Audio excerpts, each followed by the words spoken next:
Buenos días a toda la audiencia de Detona en los 5 continentes, y tengo que decirlo que también en un subcontinente que es el Medio Oriente nos están viendo, en Israel en estos momentos. Entonces este es un programa especial de Detona en donde vamos a tener el gusto de platicar en una charla entre amigos con el doctor Lorenzo Córdoba. Doctor, encantado, bienvenido a Monterrey. Gusto. Gracias, bienvenido un placer Monterrey. Estar con ustedes de nueva cuenta. Como gracias. Decimos, a esta comarca de la sed.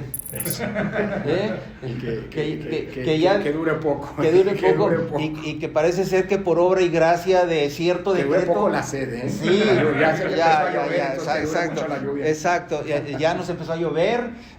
Coincidió con la llegada del presidente López Obrador acá, y no faltó quien dijo, pues ya ven, lo único que faltaba era que fuera el presidente de Monterrey, ¿no? Entonces pues ya llegó, y ya tenemos aquí la dicha de que nos está cayendo la lluvia, y nos cayó también el doctor Lorenzo Córdoba. Bueno. Entonces, gracias a los buenos oficios de Raúl Monter, que es un colaborador muy cercano de Detona, nos da mucho gusto tenerlo acá. Gracias. Esta es su casa. Qué amable, gracias, un placer estar siempre con ustedes. Entonces, con el permiso de la audiencia, le voy a ceder la palabra a Raúl Monter para que nos haga el favor de hacer la presentación formal de esta plática, que va a tener una duración aproximada de 30 minutos, quizá menos, para que el doctor Lorenzo Córdoba nos platique qué es lo que hay detrás del INE en esta etapa importantísima de la vida política de México. Adelante, Raúl. Muchas gracias. Doctor, de nuevo, muchas gracias por tu presencia. Gracias. Yo sé que andas muy entretenido, por no decir ocupado, ¿verdad? Pero es la verdad un honor tenerte aquí en esta conversación para Detona. Todo el mundo sabe quién es el doctor Lorenzo Córdoba. No creo que valga la pena hacer una introducción de tu semblanza, porque pues creo que más que bien la conocemos. Muchas gracias. Sin embargo, yo quisiera puntualizar dos cosas que para Detona y para la audiencia son muy importantes. La vida democrática de nuestro país nos ha costado mucho trabajo, mucho esfuerzo. Tu servidor inclusive ha tenido un recorrido muy amplio en esto, y yo sé los sacrificios que se han tenido que hacer. No vale la pena mencionar una cantidad de nombres muy importante que participaron en esa construcción, y ahora te toca a ti estar precisamente en este capítulo de continuar con la construcción de la democracia de nuestro país, y creo que es importante para la audiencia hacerte la primera pregunta, que es obvia, ¿verdad? Pero que viniendo la respuesta de ti va a ser todavía mucho más enriquecedora. Es evidente, como cualquier organización humana, el INE tiene sus fortalezas y tiene sus debilidades. Tiene áreas de oportunidad, ¿verdad? Y seguramente tú ya en mente tendrás claramente cuáles son esas áreas de oportunidad. Si las comparamos con la iniciativa del presidente de la República, que se presentó a través de Morena hace escasamente unas semanas, unos meses, ¿qué ves tú de diferente, o qué ves tú si son áreas de oportunidad en la iniciativa o no lo son, o cuáles hay que aprovechar y cuáles son las que tú ves? Adelante, por favor, Lorenzo. Muchas gracias. Antes que nada, de nuevo, gracias por la invitación. Es un placer estar con ustedes, con la audiencia. Bueno, a ver, Raúl, yo comenzaría subrayando o enfatizando lo que has planteado. Es decir, sí, en efecto, la construcción de nuestro sistema democrático ha costado muchísimo trabajo, mucho tiempo, esfuerzos y dedicaciones de generaciones de mexicanas y mexicanos que, con independencia de sus ideologías, de su signo político, confluyeron en la idea, pues digamos, en ese arreglo del que depende todo el funcionamiento de todo sistema democrático, que es hacer de las elecciones la única vía de acceso, y del voto libre expresado en ellas, la única vía digamos, legítima de acceso al poder político. Eso se dice fácil, pero pues costó muchísimo tiempo, sobre todo pensando dónde veníamos a irlo construyendo paulatinamente. Y en ese sentido sí, creo que como en pocos lugares, México, a diferencia de otros países como Chile o como incluso España, que es el prototipo de las transiciones a las democracias, México no tuvo un momento fundacional, un momento en que un parteaguas que pudiera distinguir una etapa no democrática de la vida de esa sociedad y una etapa democrática. En México la construcción de la democracia nos llevó décadas literalmente. Así es. E implicó un sinnúmero de esfuerzos que se tradujeron en una serie de reformas electorales que fueron cambiando, atendiendo necesidades y cambiando paulatina y gradualmente el sistema político. Esto no significa que el cambio no haya sido profundo. Si uno piensa lo que era este país, nosotros lo tenemos muy presente, muchos de los jóvenes que hoy están llegando a la ciudadanía, pues probablemente no, ellos son hijos más bien de la transición. Pero hace 30 años todas las garantías para que una elección, elecciones siempre hubo, pero las garantías para que una elección pudiera ser considerada democrática, pues no existían. No había reglas claras, no había autoridades imparciales, el propio gobierno organizaba las elecciones siendo en consecuencia juez y parte de los procesos electorales, no había condiciones de equidad en la competencia, no había transparencia ni claridad respecto de dónde provenían los recursos de los propios partidos políticos. Es más, si queremos llegar al extremo, había muchas fuerzas políticas que estaban excluidas, que ni siquiera tenían el reconocimiento como partidos. ¿De qué hablar digamos, de las condiciones, digamos así, de garantía del voto que hoy tenemos? Entonces, todo eso fue una construcción paulatina. Y creo que es importante entender que esa construcción paulatina fue el resultado de una serie, decía, de reformas que tuvieron el propósito, cada una de ellas, de ir atacando esos problemas. Si un problema, en principio, era la cerrazón del sistema político, la imposibilidad de muchas fuerzas de poder competir en la arena electoral, pues la primera necesidad era abrir el sistema y permitir que la pluralidad política se expresara y pudiera tener acceso a la representación nacional. En un segundo momento, el problema era tan elemental como que las elecciones fueran ciertas y los resultados creíbles. O sea, como se decía en los 90, que el voto contara y se contara bien. Bueno, pues eso fue objeto de un segundo gran grupo de reformas electorales. En un tercer momento, pues bueno, sobre todo en los 90 nos dimos cuenta que el partido en el gobierno, entonces en el gobierno, pues era como competir contra el Estado y tenía todas las condiciones financieras para poder avasallar en las elecciones.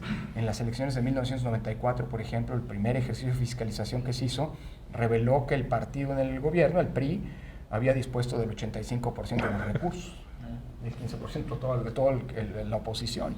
Entonces, hombre, construir condiciones de equidad, tanto por lo que hace al financiamiento como por lo que hace al acceso a los medios, fue una tercera gran necesidad. Y finalmente, pues nuestro sistema electoral evolucionó hacia, digamos, homologar las condiciones que se habían logrado en las elecciones federales en el ámbito local. Entonces, todo esto es, digamos, es lo que se buscó con la transición. Hoy hay una iniciativa de reforma que busca reinventar el sistema. Entonces, esa es la palabra, reinventar el sistema. Es que todo lo que hemos construido hace 30 años prácticamente se trastocaría o se renovaría con la propuesta que ha hecho la Presidencia de la República. Yo creo que es un problema de fondo, más allá de las propuestas en específico, es un problema de ¿para qué quieres una reforma? Porque sin lugar a dudas, Raúl, yo coincido contigo, el sistema electoral mexicano es un sistema que puede mejorarse. Funciona y funciona bien, ¿eh? Sí. Si no hay reforma no nos va a pasar nada. Podemos llegar a 24 con las elecciones del 24, con el sistema electoral, con esta institucionalidad electoral, con estas reglas, con estos criterios. Y no solo no nos va a pasar nada, sino está garantizado que habrá elecciones ciertas, confiables, transparentes, bien organizadas, ciudadanizadas, como lo pide la propia ley. Se puede mejorar sin lugar a dudas, y hay ámbitos de mejora, tú mismo lo decías, incluso yo creo que una reforma hasta sería pertinente hasta para, hombre, subsanar los problemas que se derivan de las propias leyes actualmente vigentes, o para hasta corregir algunas decisiones que han tomado las autoridades electorales interpretando esas leyes. Todo eso se vale. El problema es que la iniciativa que presentó el presidente es una iniciativa que parte de un diagnóstico que no está buscando la mejora de lo que hoy tenemos, está buscando simple y sencillamente reinventar el sistema. Está buscando un sistema de partidos, construir un sistema de partidos con bases completamente distintas a las que hoy se tienen, reinventando el tema de la equidad en la competencia, modificando el sistema de comunicación política, modificando el sistema de financiamiento. Está planteando una reinvención del sistema electoral. Hoy, claro que hay un sistema nacional con un INE y órganos electorales en los estados, como la Comisión Estatal Electoral en Nuevo León. Pero pues hombre, hay órganos que están pensados para funcionar de una determinada manera. Podemos ver si esto está bien o está mal. Yo creo que funciona bastante bien el sistema como lo tenemos. Esa parte, la división de trabajo entre el INE y los así llamados soples. Pero aquí lo que está planteando es desaparecer los soples, desaparecer al INE como lo conocemos, desaparecer las estructuras desconcentradas, las oficinas del INE a nivel estatal y a nivel distrital, y desaparecer, digamos, los mecanismos, hasta los mecanismos de nombramiento de las y los consejeros, sí, sometiéndolos ahora a un voto popular, que sería, por cierto, el único órgano electoral del planeta en donde a sus titulares son electos. Es decir, es una clara reinvención del sistema. Todo está planteándose, digamos así, es un borrón y cuenta nueva. Y yo creo que eso va en contra, pues es legítimo, eso lo decidirán las y los legisladores. Claro. No quiero hacer un juicio sobre eso, pero va en contra, eso sí, de nuestra historia. Y nuestra historia ha sido una historia de cambios graduales y paulatinos que van mejorando lo que tenemos. Ninguna de las reformas ha sido una reforma refundacional, es decir, que tire el sistema que teníamos e invente uno nuevo. Ahora, doctor, una pregunta relacionada con esa reinvención a la que tú te refieres. El propósito del presidente es bien claro según los analistas que se dedican a ello. Nosotros somos medios para darle voz a esos análisis que están por ahí. Es electorero 100%, es de alguna manera es una preservación del poder. Se habla de una amenaza real, concreta, bien medible contra el INE. Quieren desaparecer al INE. ¿Por qué no decirlo de esa manera, doctor? ¿Por qué quieren desaparecer al INE en este momento? ¿Les estorba? ¿Cuál es el propósito que hay detrás de toda esa supuesta reinvención que están pretendiendo? Pues mira, además de haber una gran paradoja, porque vale la pena decirlo, no hay un solo triunfo a nivel municipal, a nivel estatal, a nivel nacional, no un solo triunfo electoral que haya tenido Morena, que no haya sido a través de elecciones que haya organizado el INE. Porque, por cierto, quien le entregó el registro a Morena para actuar como partido político fue el INE. Claro. Fue una de las primeras cosas que hicimos en 2014, otorgar ese registro. Así que todo lo que ha ganado Morena en su historia ha sido a través de elecciones, ganado en términos electorales, por supuesto, ha sido en elecciones organizadas por el INE, lo cual encarna una, pues por decirlo menos, una curiosa paradoja, ¿no? El partido que ha sido más beneficiado, hombre, y también han perdido elecciones, porque aquí nadie gana todo y pierde todo, eso lo decía el estamos hablando de ha sido por la existencia de un sistema electoral que garantiza condiciones de equidad, que garantiza transparencia, que garantiza auditabilidad y certeza en los procesos electorales, pues ha sido el partido que nos gobierna. Y es el partido que probablemente está, al menos discursivamente, pues más en desacuerdo, y que ha sido el más estridente en acusar o en descalificar al sistema electoral y consecuentemente a las instituciones electorales, al INE en primer lugar, y a quienes las integramos, ¿no? Pues hay una paradoja. La única respuesta que yo alcanzo a ver, porque más allá de los discursos oficiales, yo recuerdo al presidente el 5 de febrero pasado, en Querétaro, que dijo, cuando anunció que iba a presentar una reforma electoral, que dijo que había iniciado una reforma electoral para que ya no hubiera fraudes y para que los muertos no votaran. Así lo dijo en Querétaro. Y lo que yo digo es, pues en México desde hace muchísimo tiempo no hay fraude, y está el INE para garantizar que no haya fraudes. Por eso, pues hoy hay una sana incertidumbre respecto de quién va a ganar, y por eso hemos tenido, por cierto, el índice de alternancia en estos 8 años de existencia del INE, desde 2014 a la fecha, el índice de alternancia más alto de la historia de nuestro país, cerca de un 63%, es decir, las probabilidades de que el partido que está gobernando o que ganó una elección vuelva a ganar el siguiente ciclo electoral es de apenas 1 de cada 3 probabilidades. Sí. Y si es cierto que hay fraudes, pues los fraudes normalmente provienen de quien tiene capacidad de hacerlos, de los gobiernos, pues entonces que me expliquen cómo es posible la alternancia. Hombre, y los muertos, pues los muertos no votan en México desde que tenemos un padrón electoral renovado desde los años 90, que es el que hoy tenemos. Hay conductas fraudulentas, sí, hay muchos actores que hacen fraude, que les gusta hacer fraude, que truquean las reglas, que cuando se les prohíbe hacer propaganda la hacen, o por ejemplo, los muertos ya no votan, pero sí firman mecanismos de participación ciudadana. Sí. Conductas fraudulentas las hay, pero eso no se resuelve con reformas, se resuelve aplicándoles a quienes hacen fraude las leyes, y eso es lo que ha venido haciendo el INE. ¿Qué es lo que está detrás?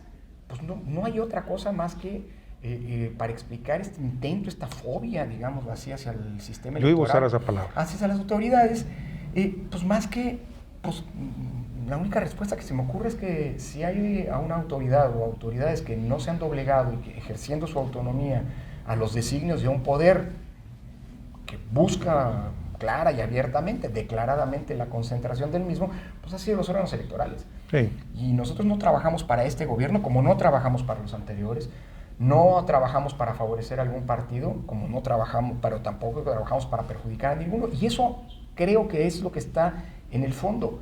Hay quien, digamos, a quien esta autonomía le molesta, y por lo tanto pues hay que reinventar pues algo que no les gusta, ¿no? Fíjate, Lorenzo, hay un tema que yo he ventilado mucho con mis alumnos y con la audiencia con la cual converso a cada rato, y que yo quisiera planteártelo porque hay una confusión. La propuesta, la iniciativa que viene de Palacio Nacional habla de que van a desaparecer los pluris, ¿verdad? Y se van a concentrar nada más en 300 diputados. Pero el proceso se va a seguir a través de que cada partido va a hacer un listado con el objeto de que de ahí en forma prioritaria se ponga a mi compadre Pedro, a mi comadre Juana, etcétera, etcétera, etcétera. Y entonces esos, los primeros nombres que salgan ahí son los que van a contender en contienda electoral constitucional. Desde mi punto de vista, y lo he compartido con mucha gente, pues esos son plurinominales, no son uninominales. Totalmente. ¿Tú qué opinas de esto? Totalmente, mira, yo creo que se montaron en un lamentable, debo decir, y aquí hay que ser autocríticos, llevamos 30 años haciendo un juego, o jugando un juego muy perverso, muchos, analistas, académicos y por supuesto medios de comunicación y por supuesto los actores políticos, descalificando la figura de los plurinominales, como si no representaran a nadie, como si no se votara por ellos, lo cual es absolutamente falso. Cuando se asignan diputaciones como si fuera plurinominales, se cuentan los un votos pro de cada bono, partido. un Exactamente. premio. Y argumentando que ahí nada más están los que deciden las cúpulas partidistas. La verdad, también en los uninominales están quienes deciden las cúpulas partidistas. O sea, pero construimos un discurso anti-plurinominales que lleva hoy a decir es que vamos a desaparecer los 200 plurinominales. Tiene razón. Al final del día la propuesta del presidente lo único que está haciendo es elegir solamente a 300 diputados plurinominales. Pero además es curioso, lo cual en principio no está mal. Yo soy un defensor de la representación proporcional porque es el mejor sistema electoral para garantizarle a los distintos contendientes que habrá una proporción lo más similar posible entre el porcentaje de votos que tuvieron y el porcentaje de diputaciones que reciben. Eso es lo ideal. Una representación en clave democrática significa que el órgano representativo, en este caso el Congreso federal o local, refleje de la mejor manera posible la real composición de la pluralidad política. Y si un partido obtiene el 30% de los votos, que tenga el 30% de los diputados. Claro. Si tiene el 10, pues que tenga el 10. Eso sería lo ideal. Ahora, en lo que se conoce técnicamente como la ingeniería electoral, pues claramente alguien hizo las cuentas. ¿Por qué no mantiene el número de 500 con un sistema meramente proporcional? Pues porque sería más proporcional. Al jugar entre más ancho, lo que hoy tenemos, un órgano entre más grande sea, mejor puede reflejar la pluralidad política. ¿Por qué se recorta en 2/5 partes, se propone recortar el Congreso? Pues porque hay un ejercicio de ingeniería electoral, porque además lo que está planteando es que se elijan por cada estado, sí, y en consecuencia, en algunos estados, sobre todo en los más pequeños, que tendrían menos diputados y diputadas, pues los partidos menores desaparecen, dejan de tener representación. Que es el caso de los cabildos también, los ayuntamientos. Por supuesto, está planteándose eso. Es una reforma, yo no la juzgo, pero que claramente trae consigo una merma de la representatividad de los órganos de representación política para favorecer al partido mayoritario. Dicho en otras palabras, está clarísimo que quien estuvo detrás de esta propuesta, pues primero hizo una serie de ejercicios con base en los resultados de las elecciones que hoy se tienen, para ver quién gana y quién pierda. Y adivinen quién gana, pues el partido mayoritario. Invariablemente. O sea, es una reforma que le apuesta a la conformación artificial de mayorías. Y yo creo que eso va en contra del sentido que ha alimentado, pues hombre, la construcción de nuestro sistema democrático. Dicho lo anterior, pues eso tendrán que decidirse en el Congreso, ¿no? Igual que se decidirá en el Congreso si se reduce o no el financiamiento, cosa con la que yo creo que estoy de acuerdo, aunque habría que definir cuáles son los límites de la reducción para no afectar la equidad de la competencia que hoy tenemos. Entonces, pues mira, sí, yo creo que son puros pluris, pero paradójicamente con un mecanismo de asignación que lastima la proporcionalidad en la representación política. De hecho, yo creo que más bien tendríamos que avanzar en el otro sentido. Claro. Creo que si hay una reforma que necesitamos hoy, es una reforma que acabe con la sobrerepresentación que hoy tienen los partidos mayoritarios y que está validada y permitida por la propia Constitución desde 1996, ese famoso 8% de sobrerepresentación, que yo creo que hoy no tiene ningún sentido, es producto de un arreglo político de hace 25 años. Sí. Deberíamos avanzar hacia una proporcionalidad pura y que garantizara que todas las fuerzas políticas tengan presencia en los espacios de decisión colectiva en la misma proporción del respaldo popular emitido en las urnas. Doctor, acabas de regresar de Colombia. Estuviste ahí de alguna manera como testigo de calidad presenciando la toma de protesta de Petro. Se habla de que la democracia en México es muy cara, que los órganos electorales son de los más caros. O sea, por ejemplo, en Canadá vale centavos de dólar cada voto, en Estados Unidos no se diga. Sí, porque no tienen un problema de desconfianza como tenemos allá nosotros, iba, pero bueno. Precisamente, estamos hablando de sistemas democráticos en donde la confianza va por delante. Aquí como que es al revés. El argumento principal, uno de los argumentos principales de la gente de Morena habla de que es un órgano muy caro, cuando realmente la mayoría de la gente que forma parte de Morena pues vienen de los sistemas priistas que antes gobernaron, y no se diga de otros partidos. ¿De dónde iba a nutrirse Morena si no es de los partidos existentes? Así era, ¿no? Pero la pregunta muy concreta, ya para terminar, porque sabemos que tienes un evento en un momento más, doctor, es esta. ¿Cómo se justifica ese costo de la democracia tan alto que tiene México comparado aquí cerquita, con Canadá, con Estados Unidos, por no mencionar el caso de Colombia, en donde ya se enfrentaron a situaciones verdaderamente dramáticas, sí, a donde no queremos nosotros llegar? Pero ¿cómo se podría, de cara a la ciudadanía, que el INE explicara a través tuya cuál es el punto que tiene que ver con ese costo y cómo se justifica? Mira, yo creo que es muy difícil comparar los costos de un sistema electoral con otro, porque cada sistema electoral atiende a problemáticas muy particulares. Todos los sistemas electorales y todos los órganos electorales hacemos elecciones para renovar los órganos de poder público, pero cada sistema electoral tiene sus particularidades. Canadá y Estados Unidos, y por cierto, en Estados Unidos hoy hay una gravísima discusión, porque después de 200 años tuvieron un jugador desleal, el jugador Trump, que decidió que por primera vez iba a meter el tema del fraude. No la primera vez, pero por primera vez en el último siglo iba a meter el tema del fraude. Y claro, es un sistema que está construido sobre la confianza, y por lo tanto cuando alguien dice fraude, pues rompe toda la lógica de funcionamiento del sistema. Así que no es comparable México ni con Estados Unidos, ni con Canadá, ni con las democracias europeas, porque esos son sistemas en donde se hacen elecciones sobre la base de la confianza. Si nosotros hiciéramos elecciones como las hacen los británicos, miren, déjenme contarles 2 datos de cómo hacen las elecciones los británicos. Los funcionarios electorales que aquí sorteamos, son ciudadanos que sorteamos, que visitamos, que capacitamos, nadie sabe quiénes son, se escogen para cada proceso electoral, y que es, por cierto, eso es la tarea más cara de una elección, lo que más cuesta de hacer elecciones en México. En Inglaterra son todos funcionarios públicos que son designados arbitrariamente, y todos, o sea, si te nombran una elección, lo vas a hacer en las siguientes 10 elecciones, es decir, siempre vas a hacer, ya estás capacitado para esa función. Y nadie duda de la tarea. ¿Por qué no lo hacemos así en México? Imagínate que se dijera, qué sé yo, que los servidores de la nación son los que van a recibir y contar los votos en las casillas. Supongo que alguien diría, no estoy de acuerdo. Bueno, así que hay que compararnos con los sistemas que se han construido para inocular la desconfianza.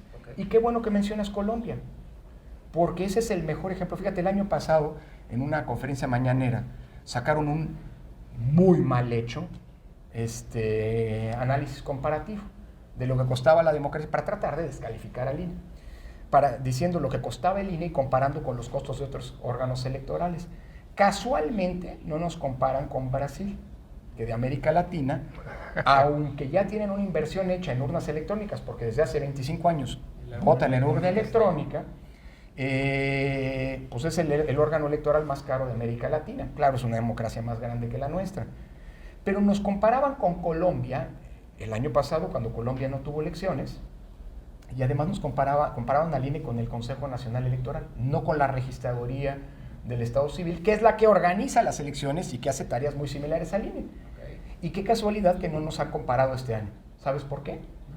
Y que comparen lo que cuesta una elección mexicana con la de Colombia. A pesar de que en Colombia tienen un padrón 3 veces más chico que el mexicano. Porque es más cara la elección colombiana.